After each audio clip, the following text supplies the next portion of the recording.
Hi guys, welcome back to channel. നമ്മൾ കഥ ഇതുവരെ മലയാള സിനിമ കാണാൻ വേണ്ടി വന്നതാണ്. സ്ക്രീൻ 3 കണ്ടിട്ട് പറയാൻ പടത്തിൻ്റെ കാസ്റ്റ് ക്രൂ ഉണ്ടെന്നുണ്ട് ഈ ഷോയിനകത്ത്. രാവിലെ തന്നെ ചിക്കൻ ബുക്സും വെള്ളവും.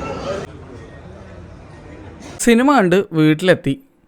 Directed by Vishnu Mohan. ആരാന്ന് എനിക്ക് വലിയ പിടുത്തമൊന്നുമില്ല. സ്റ്റാറിങ് ബിജു മേനോൻ, മേധിൽ ദേവിക, നമ്മുടെ മുകേഷിൻ്റെ എക്സ് വൈഫാണ്.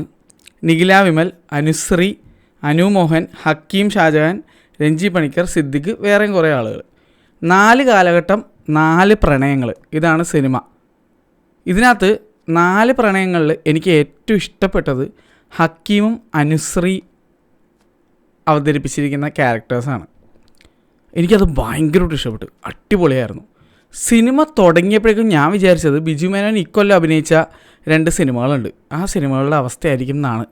തലവൻ എനിക്ക് ഭയങ്കര ഇഷ്ടപ്പെട്ട സിനിമ. വേറെ 2 സിനിമകളുണ്ട്, ആ അവസ്ഥയായിരിക്കും എന്ന് വിചാരിച്ച് ഇങ്ങനെ പോയി. ഫസ്റ്റ് ഹാഫ് ഇൻ്റർവെൽ ബ്ലോക്ക് വരാറായപ്പോഴേക്കും പടം അത്യാവശ്യം എൻഗേജിങ് ആയി. സെക്കൻഡ് ഹാഫ് ഫസ്റ്റ് ഹാഫിനേക്കാൾ ഫാർ ബെറ്ററായിട്ടാണ് എനിക്ക് ഫീൽ ചെയ്തത്. പക്ഷേ മുഴുവനായിട്ട് ഈ സിനിമ നോക്കിക്കഴിഞ്ഞ് കഴിഞ്ഞാൽ എനിക്കൊരു ആവറേജ് അനുഭവമായിരുന്നു. എനിക്കങ്ങനെയാണ് ഫീൽ ചെയ്തത്. എൻ്റെ വ്യക്തിപരമായ അഭിപ്രായമാണത്. ആവറേജ് ആൻഡ് തൊട്ട് അടി നിൽക്കുന്ന രീതിയിലുള്ള അനുഭവം മാത്രമായി മാറി. പക്ഷെ മോശം സിനിമ എന്നൊന്നും എനിക്ക് ഫീൽ ചെയ്തില്ല. എനിക്ക് മോശമായിട്ട് ഫീൽ ചെയ്ത കാര്യങ്ങൾ ഞാൻ മോശമാണെന്നുള്ളത് തുറന്ന് പറയാം. ആദ്യം തന്നെ നല്ലത് പറയാമെന്ന് വെച്ചിട്ടാണ് നല്ല കാര്യങ്ങൾ പറഞ്ഞത്. സിദ്ദിഖിക്ക കൊടുത്തിരിക്കുന്ന ക്യാരക്ടർ നീറ്റായിട്ട് ചെയ്തിട്ടുണ്ട്. രഞ്ജി പണിക്കർ ചെറിയൊരു റോളാണ്, നന്നായിട്ട് ചെയ്തിട്ടുണ്ട്. നിഖില വിമൽ കുറച്ചൊക്കെ ടൈപ്പ് കാസ്റ്റ് ചെയ്യപ്പെടുന്നുണ്ടോ എന്ന് എനിക്ക് തോന്നിപ്പോയി. കൊടുത്തിരിക്കുന്ന ക്യാരക്ടർ നിഖില വിമൽ നന്നായിട്ട് ചെയ്തിട്ടുണ്ട്. പിന്നെ ബിജു മേനോൻ ചേട്ടൻ എനിക്ക് പേഴ്സണലി ഭയങ്കര ഇഷ്ടമാണ്. എന്തുകൊണ്ട് ഈ സ്ക്രിപ്റ്റ് എടുത്തു എന്ന് വെച്ചാൽ എനിക്ക് അറിയത്തില്ല. കാരണം ഈ കൊല്ലം തന്നെ ഞാൻ പറഞ്ഞില്ല 2 പടങ്ങൾ, തലവനല്ലാത്ത 2 പടങ്ങൾ എന്തിനെടുത്തു എന്നൊന്നും എനിക്ക് മനസ്സിലായിട്ടില്ല. എന്തായാലും എന്തെങ്കിലുമൊക്കെ കണ്ടുകൊണ്ടായിരിക്കും പുള്ളി എടുത്തത്.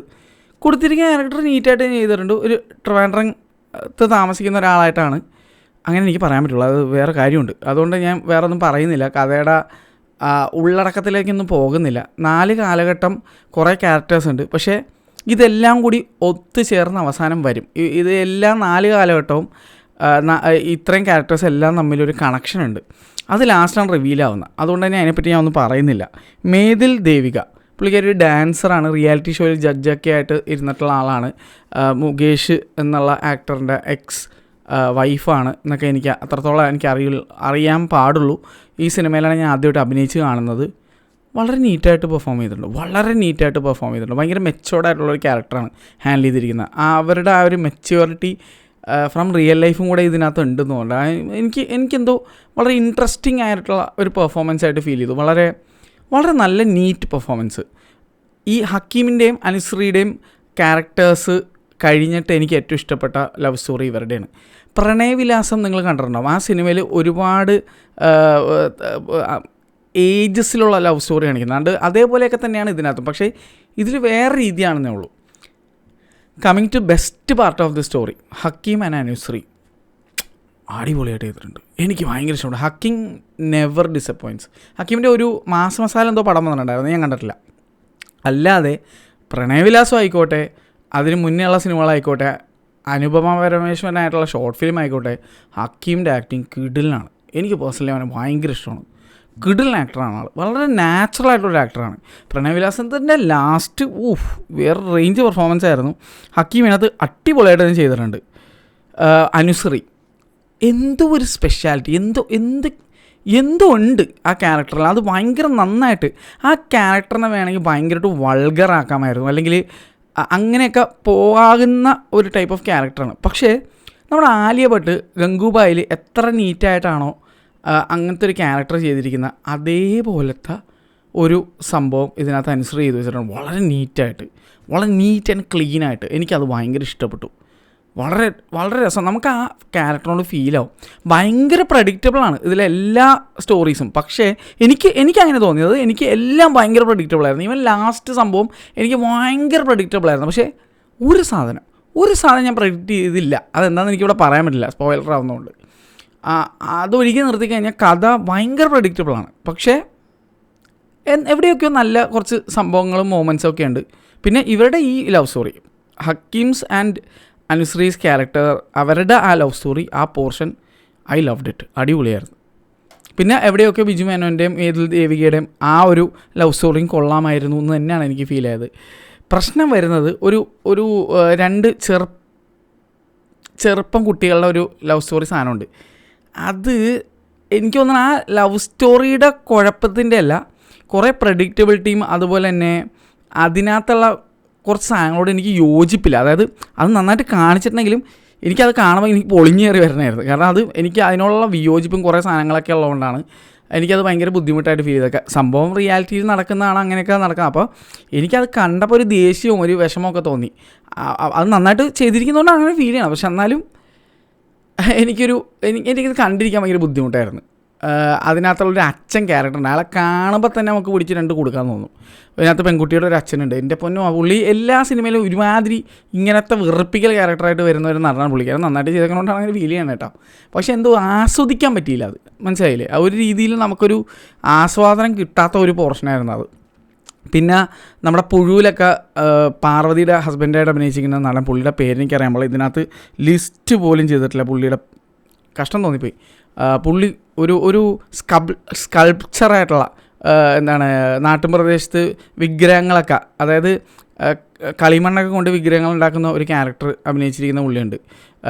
ആ ചെറുപ്പകാലത്തിലുള്ള ഒരു കുട്ടിയുടെ ഒരു പഴയ കാലഘട്ടം കാണിക്കുന്നതാണ്. അതിലുള്ള സെൻട്രൽ ക്യാരക്ടേഴ്സ് രണ്ട് കുട്ടികൾ. ആൺകുട്ടിയുടെ അച്ഛനായിട്ട് അഭിനയിക്കുന്ന ആൾ, ഈവൻ അതിനകത്ത് ആ ആൺകുട്ടിയുടെ അമ്മയായിട്ട് അഭിനയിച്ചിരിക്കുന്ന ആക്ട്രസ് നോട്ട് ക്രെഡിറ്റഡ് എനിവെയർ, പുള്ളിക്കാരി നന്നായിട്ട് അഭിനയിച്ചിട്ടുണ്ടായിട്ട് എനിക്ക് ഫീൽ ചെയ്തു. പക്ഷേ ആ സ്റ്റോറി കണ്ടിരിക്കാൻ എനിക്കൊരു ബുദ്ധിമുട്ടുള്ളതുകൊണ്ടാണ് അതിനെപ്പറ്റി എനിക്ക് നല്ലതായിട്ട് ഫീൽ ആവാഞ്ഞത്. കാരണം ഒരു വല്ലാത്ത സ്റ്റോറിയായിരുന്നു. എനിക്കതങ്ങോട്ട് ഡൈജസ്റ്റ് ആയില്ല, മനസ്സിലായില്ല. അത് എൻ്റെ കുഴപ്പമാണ്, എനിക്കതങ്ങോട്ട് ഡൈജസ്റ്റ് ആയില്ല. ഏറ്റവും മോശമായിട്ട് എനിക്ക് ഫീൽ ചെയ്തത്, അത് ഞാനിവിടെ തുറന്നു പറയാൻ, പൈസ കൊടുത്ത് ടിക്കറ്റ് എടുത്ത് സിനിമ കണ്ട ഒരാളെന്ന നിലയ്ക്ക് ഞാൻ തുറന്നു പറയണം, എനിക്ക് തീരെ ഇഷ്ടപ്പെടാതെ പോയൊരു പോർഷൻ അനു മോഹൻ്റെയും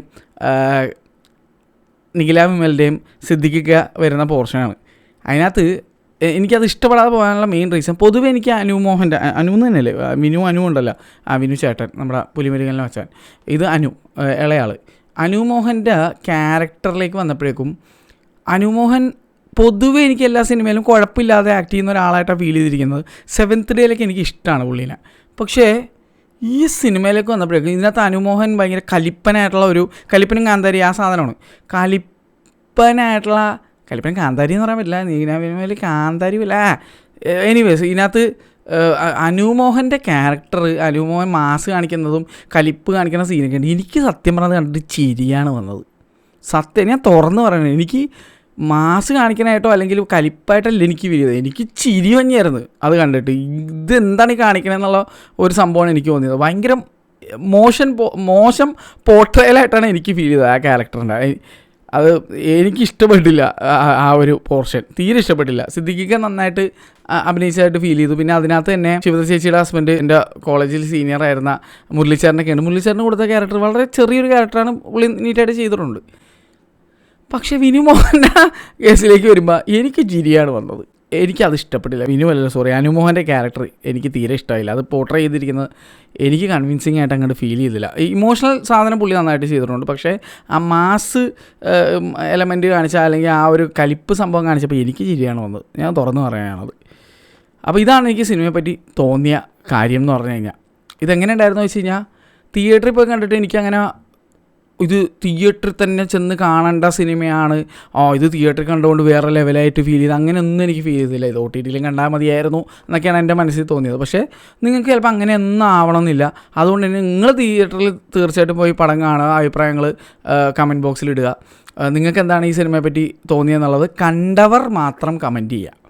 അപ്പോൾ എനിക്ക് തോന്നിയത് ഇത് എവിടെയെങ്കിലും കണ്ടാൽ മതി, അങ്ങനത്തെ ഒരു ടൈപ്പ് ഓഫ് മൂവി ആയിട്ടാണ് ഫീൽ ചെയ്തത്. ഇത് തിയേറ്ററിൽ തന്നെ മസ്റ്റ് വാച്ച് എന്നൊന്നും എനിക്ക് തോന്നിയില്ല. അത് എൻ്റെ അഭിപ്രായം മാത്രമാണ്, എൻ്റെ പേഴ്സണൽ ഒപ്പീനിയൻ മാത്രമാണത്. ഒരു തിരക്കേടില്ലാത്ത അല്ലെങ്കിൽ ആവറേജിന് തൊട്ട് താഴെ നിൽക്കുന്ന ഒരു ടൈപ്പ് ഓഫ് മൂവി, അങ്ങനെ എനിക്ക് ഫീൽ ചെയ്തുള്ളത്. Plus point of the movie is definitely Hakeem and Anushree. ഇതാണ് എനിക്ക് ഫീൽ ചെയ്തത്. ബിജു മേനോൻ ചേട്ടൻ എന്തുകൊണ്ട് ഈ സിനിമ എടുത്തുനിന്ന് എനിക്ക് ഇപ്പോഴും വലിയ ഐഡിയ ഒന്നും കിട്ടിയിട്ടില്ല. ഈവൻ മേതിൽ ദേവിക അല്ലേ, പുള്ളിക്കാരുടെ ക്യാരക്ടർ എനിക്ക് ഇഷ്ടപ്പെട്ടു. പക്ഷേ ഞാൻ പറഞ്ഞില്ലേ കുറച്ചുകൂടിയൊക്കെ നന്നാക്കാമായിരുന്നു, കുറച്ചും കൂടി അങ്ങനെയൊക്കെ അതായത് ഒരു ഇൻകംപ്ലീറ്റ്നെസ് അല്ലെങ്കിൽ കുറച്ചുകൂടി ബെറ്റർ ആക്കാമായിരുന്നു, അങ്ങനത്തെ രീതിയിലുള്ളൊരു ഫീലിംഗാണ് എനിക്ക് സിനിമ കണ്ടപ്പോൾ തോന്നിയത്. എസ്പെഷ്യലി തുടക്കം ഒരു അവിയൽ പരുവത്തിലായിരിക്കുന്നത്. അതുകൊണ്ട് എനിക്ക് തുടക്കം കണ്ടപ്പോൾ ഞാൻ വിചാരിച്ചു ദൈവമേ ഇത് ശോകമായിരിക്കുമോ എന്നൊക്കെ എനിക്ക് തോന്നിപ്പോയി. പിന്നീട് അങ്ങോട്ട് വന്നപ്പോഴേക്കും കുഴപ്പമില്ല ആ സീനിലാണ് പോയത്. അപ്പോഴും ഞാൻ പറയണം കുഴപ്പമില്ല എന്നുള്ളൊരു സംഭവം എനിക്ക് ഫീൽ ചെയ്തുള്ളൂ. അനുശ്രീയുടെയും ആ ഹക്കീമിൻ്റെയും പോർഷൻസ് വരുന്നത് ഇല്ലായിരുന്നെങ്കിൽ എനിക്ക് ഈ സിനിമ എത്രത്തോളം ഇഷ്ടപ്പെടുമെന്ന് എനിക്ക് ഡൗട്ടാണ്. ഇത്രയും പോലും ഇഷ്ടപ്പെടില്ലായിരുന്നു അതില്ലായിരുന്നെങ്കിൽ. അവർ കാരണം എനിക്കിത് ഇത്രയെങ്കിലും ഇഷ്ടപ്പെട്ടത്. പക്ഷേ അപ്പോഴും ഞാൻ പറയുകയാണ് മൊത്തത്തിൽ ഒരു സിനിമ എന്നുള്ള രീതി നോക്കുമ്പോൾ എനിക്കൊരു ആവറേജ് ആൻഡ് ബിലോ ആവറേജ് ആ ഒരു അനുഭവമായിരുന്നു. പക്ഷേ മോശം സിനിമ എന്ന് ഞാൻ ഒരിക്കലും പറയില്ല. ഇതാണ് എൻ്റെ അഭിപ്രായം. പിന്നെ ഈ സിനിമയിൽ പഴയ ദേവദാരു പൂത്തു എന്നുള്ള പാട്ട് റീയൂസ് ചെയ്തിട്ടുണ്ട് വേറൊരു വേർഷൻ രീതിയിൽ. അതെനിക്ക് നന്നായിട്ട് തന്നെ ഫീൽ ചെയ്തു. അപ്പോൾ ഇന്ന് ഞാൻ യുധിര എന്നുള്ള സിനിമ കൂടെ കാണുന്നുണ്ട്. ട്രാൻസ്ഫോമേഴ്സ് 1 ഞാനൊരു സ്പെഷ്യൽ തിയേറ്ററിലാണ് കാണുന്നത്. അതുകൊണ്ട് കുറച്ച് ദിവസങ്ങൾക്ക് ശേഷം എൻ്റെ അഭിപ്രായം ഇടുന്നുള്ളൂ.